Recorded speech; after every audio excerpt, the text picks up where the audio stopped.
அதனால் பெருமாள் சேர்ந்து கைங்கரங்களை பண்ணிட்டு அதனாலயா ஒரு ஸ்தானத்தை எங்களுக்கு கொடுத்தா ஏதோ அந்த ஸ்தானத்தால் வர அதிகாரிகள் அதுவாலும் செலுத்தலாமே தவிர மீதி இந்த மாதிரி சொந்த விஷயம் பிள்ளை கொண்டாட்டிகள் எல்லாத்தையும் கூட சொல்ல முடியுமா?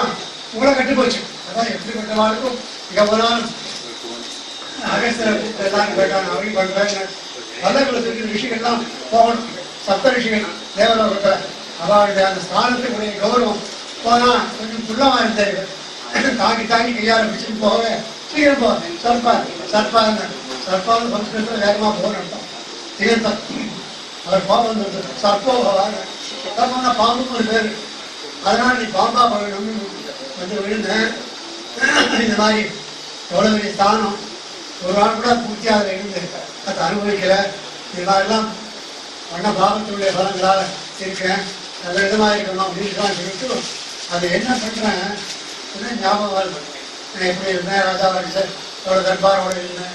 எத்தனை பேர் சின்னதான் கை குத்தி வாய் குத்திட்டு எங்கிட்ட நடிக்கிட்டு இருந்தா ஜனங்கள்லாம் நான் ஒரு வேலை ஆச்சுன்னா எடுத்துகிட்டு தான் இருந்தா எத்தனை மனிதர் எவ்வளோ எல்லாம் ஞாபகம் வருது. இப்போ நான் அனுபவம் பார்க்கறது ஞாபகம் பசிக்குது. பசிச்சா என்ன பண்ணுறது?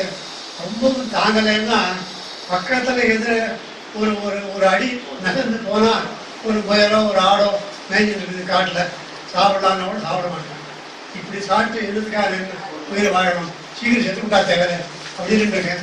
என்னையும் மீறி ரொம்ப பசிச்சுதுன்னு சொன்னால் காயத்தரத்துக்கு வகையாட்டமாக இருந்தா ஏதாவது உள்ள வந்து விழுந்தா ஒரு பட்சியோ வச்சியோ ஒரு ஆடோ அப்படிதான் முழுகிறேன். அசந்தி கதிதம் தர்ணம் உபபோகம் எதிர்ச்சையா பிரத்யாச்சே அச்சாத்தியனம் அனுபந்தே சுதுர்லபம் இப்படிதான் பண்ணிட்டு இருக்கேன்னு ஒரு ஸ்லோகம் சொல்றேன். அதை எடுத்து அந்த அழகவ பாக்கியாரம் மகாபாரத்தில் அந்த கதையை எடுத்து காட்டி இந்த ஸ்ரீவைஷ்ணவன் எப்படி இருக்கணும்னா பார்க்கக்கூடாது. ஓடி 9 மணம் இருப்ப உட்கார்ந்து ஒரே மனம் வந்தாலே தேவை. எவ்வளோ இருந்தாலும் உன் தலையில் என்ன எழுதிருக்குதோ அதான் ஒட்டும், அதுக்கு மேலே ஒட்டாது. அவசியம் இல்லாத அதுக்கெல்லாம் பறக்காத அப்படின்ற விஷயத்தை பேசாரத்தில் ஜனநாயகத்தில் எப்படி இருக்கணும் அப்படின்றத எடுத்து சிக்ஷை பண்ணி கொடுக்குற காலத்தில் இந்த சொல்கிறார். இந்த மாதிரி இந்த மகான்கள்லாம் இருந்திருக்கா பெரியவானாலும் எங்கேயும் போய் யாரையும் கேட்கறது இல்லை.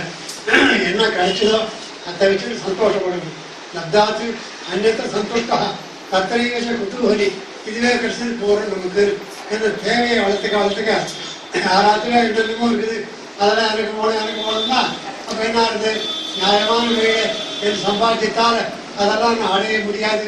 அவ்வளோ பெரிய பணம் கொடுத்ததுன்னா உடனே தப்பு விட போகலாமான்னு நிறையா அது வந்துடும். வந்ததுன்னா அப்புறம் அது நல்லா விட உண்டு இல்லையா? எல்லாருமே நல்ல யோக்கியம்